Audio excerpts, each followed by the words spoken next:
lo hago es reiterar un poquito, retomarlo, pero que también era parte de mi respuesta, en el sentido de dejar también muy claro que uno de los ejes centrales para que pueda haber una buena educación, obviamente, es el docente.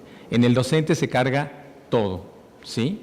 Y en ese sentido, de alguna manera, quien planea, quien decide, quien actúa, quien hace, quien deshace, es el docente. En la actualidad nos hablan mucho de que tenemos que trabajar sobre un currículum centrado en el aprendizaje, o sea, el constructivismo detrás. Ya no es un currículum centrado en el alumno, en el profesor, en el que él era el protagonista, el eje central, el que tenía la verdad, sino ahora debemos transformar ese perfil y ese actuar del docente a que se comporte de alguna manera en que sea el estudiante el protagonista, porque el estudiante es el que va a aprender. Y en ese sentido, sí, estamos totalmente de acuerdo, pero ¿quién es el que hace que sea el alumno autónomo? ¿Quién es el que provoca o hace que el alumno sea participativo? ¿Quién es o hace que el alumno sea colegiado? Pues de alguna manera, y de una manera muy central, el docente. Y entonces, de ahí la importancia que le estamos dando a esta figura dentro de la institución escolar, dentro del currículum, dentro de esa implementación del currículum, y yéndonos de esa manera entonces a cuál es el impacto, que sería la pregunta que nos hacían un poco para la mesa, el impacto que se genera a partir de la ideología, normatividad, funciones, valores del docente en la institución educativa. Yo me permití entenderla de dos maneras, porque sí, hay un impacto que se genera de la ideología, normatividad, funciones, valores del docente, pero ese impacto es hacia de la institución, hacia el docente. Digamos, la parte más fuerte es un camino de doble vía, y por eso ahí las flechas que voy a comentar ahorita tienen doble punta. ¿Por qué? Porque el docente sí, de alguna manera va a influenciar con su actuar, con su forma de ser, con su propia práctica a la institución, va a ayudar a caracterizar esa institución. Pero de una manera más fuerte, la institución tiene una normatividad, una ideología que va a impactar también en la forma de ser el docente, y por eso la doble flecha, ¿no? Yo me permití centrar ahí un poquito algunos elementos que están en juego en este impacto de esa doble relación, y por ejemplo, unos elementos centrales sería la misión de la institución. ¿Qué quiere hacer la institución? Generalmente la misión sabemos que es una frase, es un párrafo, es algo muy concreto que define, que le da claridad, que le da camino a lo que quiere hacer esa institución. Entonces, ¿el docente conoce la misión de la institución? Fíjense que si lo preguntan en muchas instituciones, sobre todo aquellas que son muy macro, como el Politécnico Nacional, como la UNAM, es tan grande la organización de las universidades o de los institutos, que bueno, al profesor le llega su currículum de ingeniería, le llega su currículum de química, le llega su currículum, sí, pero ¿conoce la misión y la visión, por juntar los elementos de esa institución? A veces no. ¿Y qué va a facilitar más esa integración con la institución? El conocer la misión y la visión para poder comulgar con ellos en cierta forma. Ahora, eso es muy fácil porque es un conocimiento de un elemento muy concreto, que es la visión y la misión. La visión, ¿cuál sería la distinción? La misión es ese permanente de una cierta idea hacia dónde va la institución, cuál es su esencia de existir y de ser. En cambio, la visión, más que todo, va a ser el elemento de, en el marco de esta visión, de aquí a 5 años en una planeación estratégica, ¿qué quiero lograr? De aquí a 10 años, ¿qué quiero lograr como planeación estratégica? Y entonces ahí estamos impregnando una visión de la institución. ¿Cuál es el camino a seguir para cumplir con los dos? En el tercer círculo vemos filosofía educativa. Fíjense, nosotros hemos hecho algunas investigaciones de currículum, digamos de alguna manera es por la materia que imparto también en la maestría, que es desarrollo curricular, y analizamos cuáles son los elementos que contiene la filosofía educativa, cuáles son los fundamentos de un currículum. Y los fundamentos de un currículum tienen que ver justamente con la filosofía educativa, con la filosofía o antropología educativa como la conocemos. Otro fundamento del currículum tiene que ver con la psicología educativa. y otro fundamento muy fuerte es con la sociología o la parte social. Esos elementos como fundamentos del currículum, si son claros para el docente, él va a tener una veleta mucho más directa, mucho más clara para su actuar en su propia práctica.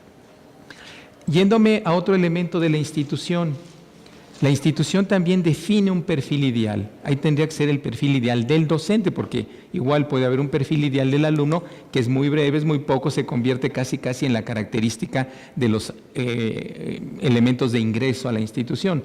En cambio, cuando hablamos del perfil ideal del docente es la manifestación de lo que una institución quiere de sus docentes.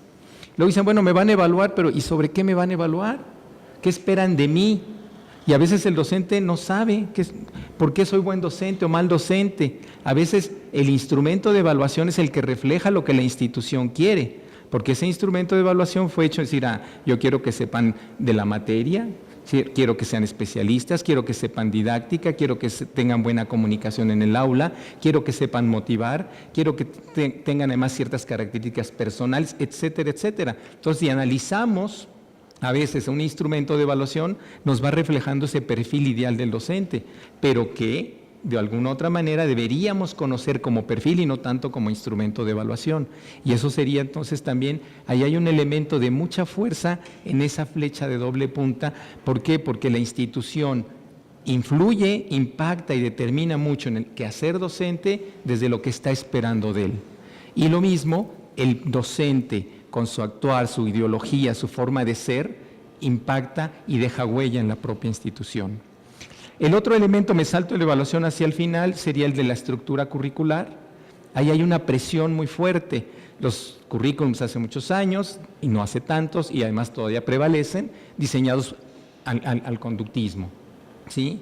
Hay un cambio y de repente ahora todos somos constructivistas. Y hay un cambio y ahora ya no solo somos constructivistas, sino pasamos a competencias.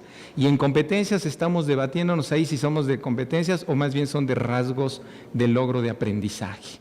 Y en ese ir y venir, el pobre docente es al que lo están bombardeando todo el tiempo. No, ahora tienes que saber enseñar y evaluar por competencias. No, ahora tienes que saber y hacer logros de aprendizaje. Y entonces, en ese sentido, el currículum obviamente es un impacto, un determinante fuertísimo al actuar del docente, pero a la vez el currículum vivido, lo que el docente hace y sabe hacer, que es lo que realmente pasa en el aula, es otro impacto hacia la institución. Y dejé al final, como un elemento de doble vía, esta parte de la evaluación de la práctica docente. En muchas instituciones no se evalúa al docente. Bueno, qué bueno, todavía se siguen salvando de esta época de la evaluetitis, que todo se evalúa, pero ya son pocas. Tienen diferentes connotaciones, tienen diferentes aspectos, diferente carga. Muy pocas son aquellas las que se han centrado en la parte benéfica de que la evaluación sea realmente como una retroalimentación, como una mejora, como un crecimiento. Y casi siempre quedan como el control, como la parte administrativa, como el que vas bien, no pasa nada, como el que estás mal, pues mejor hay consecuencias, ¿no? Entonces, en ese sentido, la evaluación cierra todo este círculo de impactos en que tiene que ver el docente con la institución. Gracias, doctor. Bien, pasaríamos a la siguiente pregunta con el cambio que habíamos comentado. ¿Sería la difusión un obstáculo para la capacitación del docente y por qué? Bueno, esta pregunta sí tal vez implicaría una respuesta muy breve en todo caso, ¿no? Porque no debería de ser la difusión un obstáculo para la formación docente, simplemente sería la respuesta no. ¿El por qué? Pues aquí ya estaríamos hablando de varias situaciones. Una, a lo mejor enfatizaría nuevamente que como docentes también tendríamos que buscar esas formas para poder actualizarnos, para poder estar en los cursos de formación que nos compete, ¿no? Esto se podría lograr solamente cuando el profesor tiene esta conciencia de responsabilidad, de compromiso con lo que está haciendo. No tendría que ser la difusión un obstáculo si está bien gestionada también, si está bien planeada esta difusión y por supuesto también los cursos, ¿no? Difícilmente los cursos van a poderse llevar a cabo de una manera favorable para para los profesores si son tal vez en época de exámenes o en época de incluso de vacaciones, pues obviamente esto no sería una buena opción, ¿no? Entonces la institución educativa tendría que gestionar adecuadamente los cursos de formación, ¿no? Y otra cuestión es de que, bueno, pues estos cursos también, ¿qué es lo que están ofreciendo al propio docente, ¿no? ¿Qué es lo que se ofrece? Y estaríamos hablando de no caer en el error muy constante, desafortunadamente. Creo que así como no tenemos, ahorita que lo mencionaba el doctor Javier, una cultura de evaluación, porque lo vemos como que nos están observando nada más para criticarnos o para regañarnos o castigarnos. Lo mismo la formación, ¿no? La formación tendría que ser no nada más para tener una constancia que acredite que fui a un curso y por lo tanto tenga ciertos créditos o puntuaciones para mi trayectoria docente o laboral, sino que realmente sea un compromiso de considerar esta formación para mi propio beneficio y para el beneficio de quien estoy ofreciendo mi trabajo, ¿no? Que serían los alumnos. Entonces yo creo que también se tendría que aclarar muy bien este punto de que la formación, la profesionalización es que tal cual, la profesionalización implica estar en el plano del compromiso y de la responsabilidad de lo que yo estoy haciendo en mi práctica docente. No es solamente un trabajo para poder tener un ingreso quincenal o mensual e irla pasando, no, se trata de tener un compromiso, o sea, no es un trabajo en donde estamos directamente con objetos, estamos con personas y esto implica realmente ser muy sensibles a lo que estamos realizando y comprometernos para buscar esta formación también. Entonces yo creo que no tendría que ser un obstáculo, tendría que ser más bien una situación que facilite el compromiso, la reflexión del profesor para que se siga formando, para que tenga esta disposición de acudir a los cursos y no por una constancia, no por unos puntajes, sino realmente por el compromiso tal cual de su propia práctica, ¿no? Gracias, maestra Nelina. Maestra Elia. Sí, gracias. Bueno, retomando lo que nos decía Ana, yo diría que este compromiso es resultado más que nada de esa profesionalización que debiéramos de tener como docentes. Pero ¿qué sucede? Por ejemplo, en el caso del Politécnico tenemos el CEFIE, tenemos, por ejemplo, en el caso de la ESCA, yo trabajo en la ESCA Unidad Santo Tomás, los maestros cuando es periodo vacacional, bueno, piensan que al terminar ya el curso ya es periodo vacacional y no es cierto. Hay un periodo que exactamente se da para que el maestro se forme, pero como hay poco interés, ¿por qué será? Bueno, algunos dirían es por la situación laboral, es por la falta de experiencia o bien todo lo contrario. Yo trabajo en una sección de estudios de posgrado y tenemos algunos SNIs, tenemos gente con gran reconocimiento académico, pero este reconocimiento académico hace que su actitud, esa parte que decía hace un rato, esa parte humana, esa parte emocional, hace que ellos no participen o no se interesen porque ya son SNIs, porque son doctores, porque estuvieron en no sé qué institución de Estados Unidos o de Europa, y esto los hace como inmunes que nunca va a pasar de moda. Entonces, yo creo que necesitamos tener, además de la difusión, a lo mejor lo que decían, un poco de sensibilidad a estos docentes. Miren, yo creo que como docentes nosotros aprendemos de todos los estudiantes que vienen a nuestras aulas o de todos aquellos estudiantes con los cuales interactuamos a través de TIC o en eventos. Esta institución, este centro tiene instalaciones muy buenas y sin embargo, pues están a la mitad. Hace un rato, cuando venía yo de comer, estábamos en un panel y yo creo que, no sé, la quinta parte o la sexta parte había de gente que estaba interesada en conocer. A mí me parece que esta difusión la hay, sin embargo, hay que tratar de sensibilizar a que como docentes seamos más profesionales. ¿Se acuerdan cuando yo inicié, decía yo, el hablar de docentes, hablar de hacer de esta profesionalidad, o yo no sé cómo decirlo, pero que está en todas las profesiones? Pero a mí me parece que la docente es mucho más delicada. ¿Por qué? Porque estamos propiciando formación en personas que entre más jóvenes sean, más aprenden de nosotros. Entonces, esto es difícil, ¿sí? Entonces, yo creo que tenemos un gran reto. Miren, a veces dicen, es que no tengo tiempo, pero se meten a foros sociales. Ustedes abren Yahoo, abren cualquiera de estas herramientas que nos permiten interactuar. Tenemos muchísimos ofrecimientos de maestrías, de diplomados, de cursos a distancia, de todos los precios y de todos los organismos.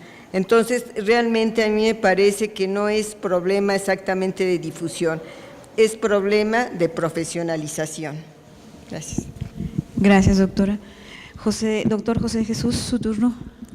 Sí, gracias. Igual coincido en la respuesta, no es un obstáculo a la difusión. Coincido perfectamente que es la profesionalización, el compromiso que se siente. El año pasado, 2010, en enero, tuvimos la oportunidad de asistir a un evento en Chile, convocado por la OCDE, donde se pretendía, bueno, con esto voy a vincular un poquito de la siguiente pregunta y retomar un poco la primera.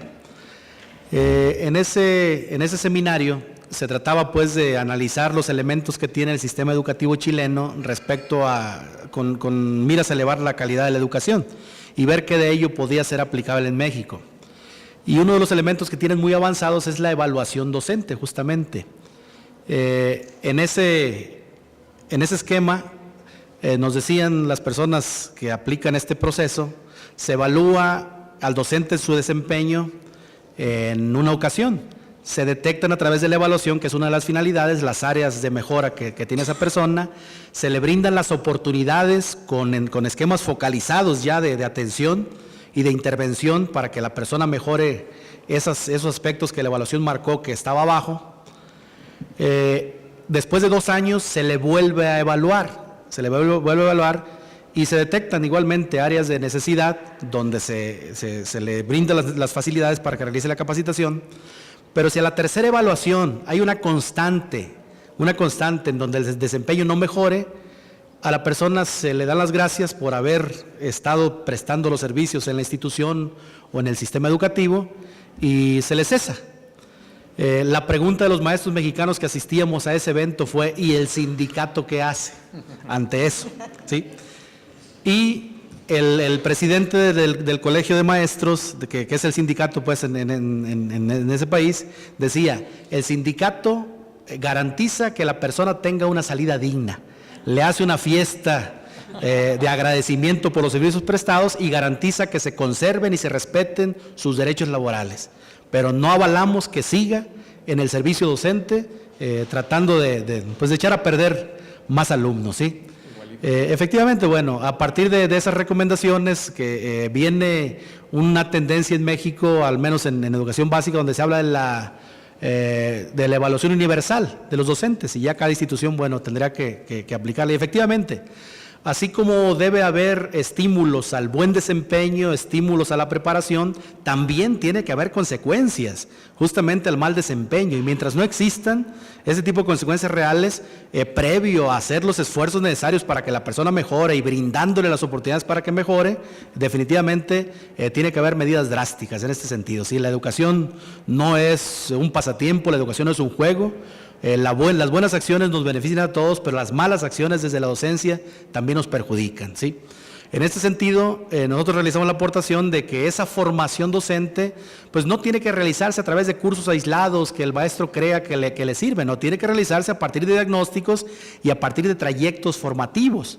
Recientemente tenemos varias publicaciones en el Centro de Investigación que están por aquí expuestas, que tienen como finalidad el difundir el conocimiento. Inclusive los libros que tenemos publicados tienen una anotación que dice se permite la reproducción de las obras, y hemos sacado igualmente la versión digital, y cuando los compra en 100 pesos un supervisor escolar, le decimos tienes la obligación de difundirlos a todos los maestros, porque nuestra labor como formadores, nuestra labor como capacitadores, pues no nada más es vivir de eso y tratar de cobrar, sino de aportar a la sociedad lo que corresponda mediante esta difusión del conocimiento.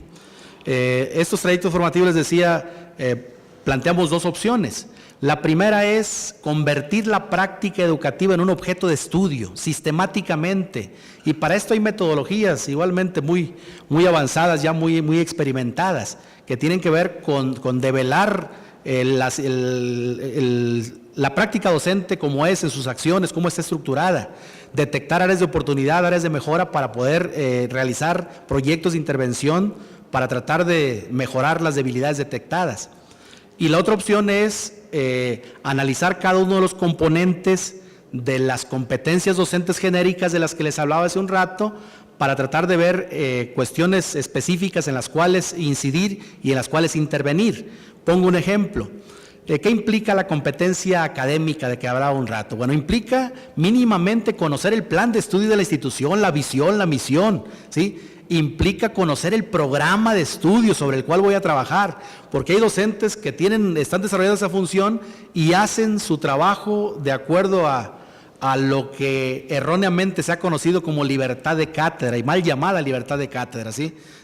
Definitivamente hay un programa que seguir, y mínimamente el maestro tiene que conocer ese programa, tiene que conocer el plan de estudios de la carrera o del nivel en que trabaja, y tiene que conocer elementos más amplios como la visión, la misión o las competencias para la vida que debe tener ese alumno que está formando.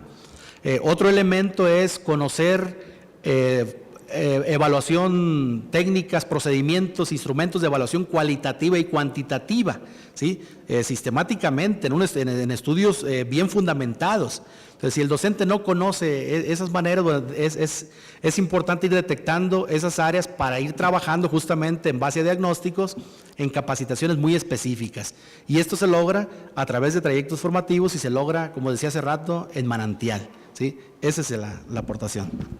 Gracias, doctor. Finalmente, doctor Javier Loredo. Gracias. Bueno, coincido con mis colegas también en que la pregunta era un poco confusa, en el sentido si la difusión es una acción, más bien como si la difusión de las acciones formativas es un obstáculo. Yo me iría también por una respuesta más breve, en el sentido, ya lo han dicho de alguna manera los colegas, de dónde partir para ofrecer, para generar una oferta formativa. Pero antes de eso, y siguiendo un poquito la línea de lo que veníamos haciendo, ya teníamos una primera premisa, que era el docente como persona. Luego tuvimos una segunda premisa, que fue el docente, eje central de la educación. Y ahora yo quisiera proponer una tercera premisa en función de la pregunta, y que sería el docente como una persona en formación. Es decir, esta formación nunca acaba. No es, no, ya terminé mi licenciatura, o ya terminé mi maestría, o terminé mi doctorado, ya terminé el curso, ya terminé el diplomado. Nunca se acaba la formación. Porque, bueno, hay 25 explicaciones por las cuales no se acaba. Simplemente desde el punto de vista de la aportación del conocimiento, de la ciencia, desde el punto de vista de las evoluciones del currículum, desde el punto de vista de las diferentes características de los estudiantes según generaciones y según formas de vida, y podríamos seguir ejemplificando y justificando muchos elementos que nos dicen por qué el docente tiene que seguirse capacitando constantemente para poder tener una buena práctica.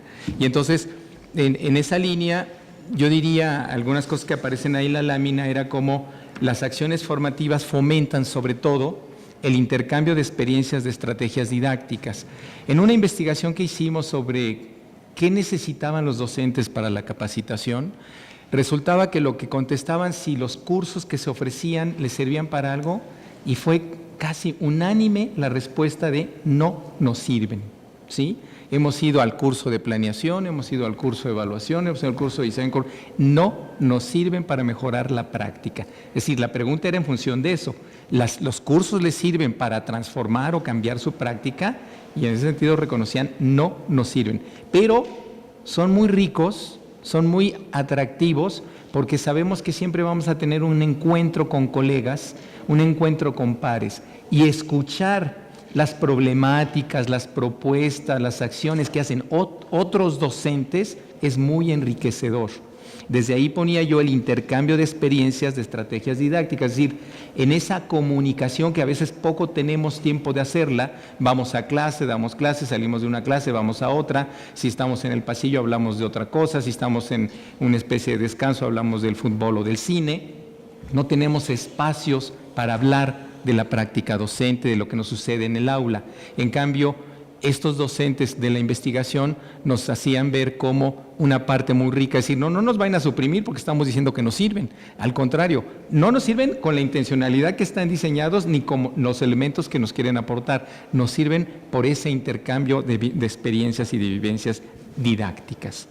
Luego también sería que estas acciones formativas vinculan con las actividades académicas, es decir, siempre va a haber una vinculación ¿ha mejorado de alguna manera, o si no ha mejorado, ha evolucionado el contenido de mi materia? ¿Qué se dice de mi propia disciplina? ¿Me sigo manejando como estoy? ¿Qué ha pasado, por ejemplo, si no nos vemos de educación superior, sino un ejemplo muy, muy clarito ahorita en educación básica, con los maestros de educación básica? Antes, ¿cómo se enseñaba español y cómo se enseña ahora? Si el docente siguió sin esa comunicación con sus pares, pues él seguirá en la parte tradicional de la enseñanza del español y corrigiendo ortografía y rechazando textos por mal escritos, cuando ahora la esencia del currículum es la comunicación.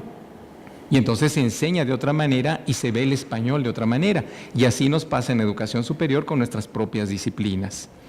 Otro elemento, los profesores ven a la docencia como una vocación que permite compartir saberes de la cual se está en aprendizaje continuo. En estos mismos resultados de la investigación fue muy interesante como uno de los elementos que más valoraban los docentes es que ellos sentían que realmente el ser docente era una vocación. Parecía así como, si lo digo de pronto, muy trillado. O sea, claro, pues lo que en las normales siempre nos dijeron, ¿tienes vocación para ser maestro? Órale, entra, ¿no? O sea, que profesores de posgrado o de licenciatura nos contestaran que uno de los elementos que más valoraban